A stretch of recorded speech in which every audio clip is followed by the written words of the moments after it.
agacicyo batsunika ngo ngwemo, agacicyanza kankurura ngo mvemo, andenze imisozi akanyambutsa inyanja, inyanja y'umubabaro.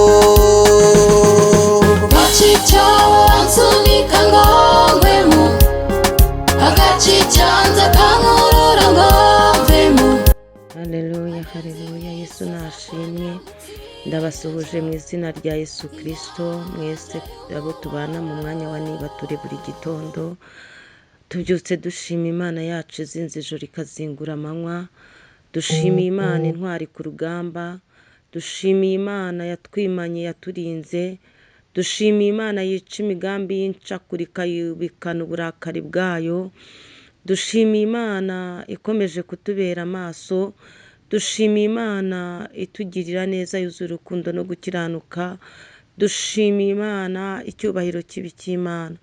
Ndagushuhuje mwene data wowe uri hano mu mujyi wa Kigali, abari mu ntara, abari ku migabane itandukanye y'isi, nshuti zanjye, abakristo b'itorero Elayon Mountain Church mu Rwanda aho muri hose. Yesu nashimwe. Iki gitondo muri kumwe na Bishop Leonira, umushumba w'itorero Elayon Mountain Church mu Rwanda. Dukomeje kuba mu bihe byiza byo gusenga, dukomeje kuba mu bihe byo kwibuka twiyubaka, dukomeje kuba mu bihe byo kuzirikana abacu bazize jenoside yakorewe abatutsi 1994. Dukomeje kuba imbere y'Imana, dukomeje guhereza agaciro inkotanyi zitanze zikaza zikarokora imbaga y'abanyarwanda, zigahagarika ubwicanyi. Nabo dukomeje kubasabira umugisha ku Mana, kandi naba agaciro kuri twe no ku banyarwanda bose, ndetse no ku gihugu cyacu cy'u Rwanda, ndetse no mu ruhando rw'amahanga. Naba agaciro. Imana rero iguha umugisha wowe tugiye gufatanya gusenga muri iki gitondo. Wowe uhorana nanjye mu bihe byo gusenga, navugaga ngo twibuke twiyubaka. Umunsi w'ejo dutangira icyunamo twasanze ko kwibuka ari byiza. Kwibuka bituma utibagirwa uwakugiriye neza. Kwibuka bituma utibagirwa guha agaciro abawe. Kwibuka bituma udaheranwa n'agahinda, kubera ko iyo wibutse iby'umwanzi yari yagambiriye gukorera ubwoko bwawe, kugukorera nawe ubwawe, ngo uveho ushireho wibagirane, ndetse amateka yawe ntazongere kwibukwa, ariko warangiza ukibuka yuko iyo migambi yose hejuru y'imbaraga z'ababisha hagaragaye imbaraga z'Imana zikorera mu nkotanyi, urongera ubaho. Imana, inkotanyi zemeye kuba ibikoresho by'Imana ku buzima bwawe, kugira ngo ube uri kugenda uriho muri ubwo buzima buryoshye, kugira ngo ube utuye muri iyo etaje. Nuko abari abasore b'inkotanyi, bariya bagabo, bariya ababyeyi bemeye kuba ibikoresho by'Imana, bemera kwisiga iheru. Baravuga ngo nibishaka dushire, ariko uriyabeho n'u Rwanda rubwongere kubaho. Iyo rero wibutse ibyo byose, bigutera kongera kuvuga ngo njyewe nakora iki ngo niture uwangiriye neza. Ese naba umuntu ki nanjye waba uw'agaciro, nubwo utubaraga twawe ari duke utakora nk'ibyo bo bakoze, ariko se wowe wakora iki kugira ngo werekane ko uri uw'umumaro igihe nk'iki?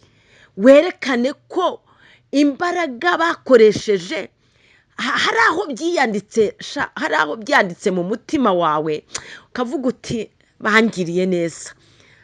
Ndabizi abenshi mwariho muri kirya gihe, mugeze mu gihe cy'izabukuru, muri amajigija, abandi muri abasaza, ariko byiza wakomeje, wa musaza we nawe, wa mukecuru wajigija we, kuba ugifite kuratira bagushibutsemo ndetse n'abatari bahari muri kirya gicuku, abatari bahari kuri arya manywa induru ziri kuvuga, bari kurya inka, bari gutema insina, bari kohereza imbwa mu bihuru baguhiga, wari ukwiye kubabwira imbaraga z'Imana, ukababwira n'ubwiza wabonye bw'inkotanyi, nyine ukavuga ibyo wabonye, ibyakubayeho. Erega ni byiza ko uvuga amateka yawe, ukavuga uti twabonye Imana ikoresha abahari bameze nka Mose, abameze nka Mose uyu munsi kandi bemeye kuba ibiharamagara. Burya Mose Imana imutuma kwa Farawo, ntabwo byari byoroshye, yari azi ubukana bwa Farawo, yari azi abapfumu n'abarozi n'abagome babayo, uburyo ibyo bakorera Abisiraheli. Ariko Mose aremera, yemerera Imana, ni nk'uko natwe His Excellency yemereye Imana, akavuga ati ndagiye mbacungure mbarokore. Rero nakubwiraga ngo ujye uzirikane, wibuke kandi uharanira kwiyubaka kugira ngo utere umujinya, ndetse nawe wihimure ku bashatse kuzima, ku bashatse kutabaho. Burya iyo ukoze ibyiza ukavimvira muri irya modoka ukaba utuye mu nzu nziza, burya niko kwihimura kwiza, iterambere ryawe niko kwihimura ku bari bazi kuzibagirana, ku bari bazi kuzazima burundu. Kuriya kuntu birandyohera cyane iyo mbabona, birandyohera. Burya niko kwihimura kwiza ku banzi bacu. Imana ishimwe cyane. Ni Yesu, ni Yesu, ni Yesu. Rero nakubwiraga ngo dukomeze kwibuka twiyubaka. Nyemerera twinjire mu ijambo ry'Imana riri mu gitabo cya Salomo, Imigani, ibice 10 umurongo wa 7. Ni umurongo umwe tuvuga gusa tuganireho. Handitse ngo kwibuka umukiranutsi kuzana umugisha. Imana ishimwe. Kwibuka umukiranutsi, kwibuka umuntu wakoze abwirijwe n'Imana, kwibuka inkotanyi ibyo zakoze, kwibuka abacu bazize jenoside yakorewe Abatutsi, bagiye nta cyaha bakoze, baricwa, bagirirwa nabi, bamburwa ubusa, barabacuza, imirambo yabo barayicuje, baricwa, bicwa bashinjwa kuremwa uko baremwe. Njya mvuga ngo nta muntu uhitamo uko azabaho, uko azaremwa ameze, barabizira. Rero ibyo iyo tubyibuka, tukibuka umukiranutsi, tukibuka bari ababyeyi, bari abakobwa beza, tukibuka bari abasore beza, tukibuka abagabo bari bafite ijambo b'abacuruzi beza, tukibuka impinja, ngo kwibuka umukiranutsi, yewe kwibuka umukiranutsi nibyo ndi kukubwira, kuzana umugisha. Bizazana umugisha gute? Nuko bizashyira muri wowe ishyaka ryo gukora ibyo bagombaga gukora, ibyo bizazana ishyaka muri wowe ryo gucumbukura, ryo kongera gukora ibyo bagiye batarangije wari uzi bari bafite mu mishinga yabo.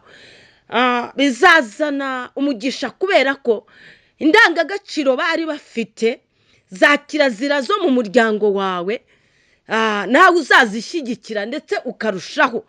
Ngo kwibuka umukiranutsi kuzana umumaro, kandi bikazana umugisha.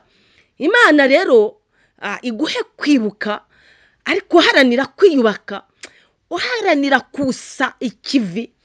Uriya anko wawe yasize atarangije, uriya musaza wawe, uriya papa wawe, mama wawe, bwa bupfura bwe, kwa kwimwunya kwe, ndetse kwa kundi yari ameze. Ngo kwibuka umukiranutsi kuzana umugisha. Izo ndangagaciro zabo tuzisigasire. Ikindi cya kabiri, wibuke ibyiza bakundaga gukora, nawe ubikore ndetse urusheho. Ngo kwibuka umukiranutsi kuzana umugisha. Imana rero ikubashisha kwambika imbaraga, igukangure mu bwonko bwawe. Niyo waba warasigaye uri imfubyi, ujye ushakisha amateka yabo, umenye ibyo bakundaga na kirazira zabo. Bizaguha umugisha kuko uzaba uw'umwimerere. Kandi kwibuka umukiranutsi bizana umugisha. Nuzirikana amaraso yamenetse kugira ngo ubukiriho, bizaguha umugisha kuko nabo uzabaha agaciro. Kwibuka umukiranutsi bizana umugisha rero. Ngari ku rugomo rutwikira akanwa k'abakiranirwa. Urugomo, ubugome, ibyakorewe abakoze iby'ubugome, ngibyo bizana gukiranirwa, bizana umwaku, bizana umuvumo. Nzi neza yuko abakoze ibibi nabo ntago ukwica byaguye neza, abishe nabo bagize ikimwaro. Kabiri, n'ababakomotseho bakagendana ipfunwe. Ibyo rero bigubwire neza kandi biguhamirize ko nta cyiza cy'umunyabyaha. Icyo nagusaba muri iki gitondo, nakubwira ngo kora ibyo gukiranuka, kuko ijambo rirangije rivuga ngari ku rugomo rutwikira akanwa k'abakiranirwa. Ibyo by'urugomo, ibyo by'inzangano, ibyo ngibyo, ibyo bibi byose bive mu mutima wawe, uharanire gukiranuka. Kuko tubonye neza yuko umukiranutsi aribukwa. Umukiranutsi niyo yapfuye arasinzira, imirimo yisigara ivuga. Imana rero ibaha umugisha. Shalom shalom. Muhahe muronke, dukomeze kwibuka twiyubaka. Imana ibaha umugisha. Iyo nigunze saramuburiza, iyo agahinda kanyuzuye umutima,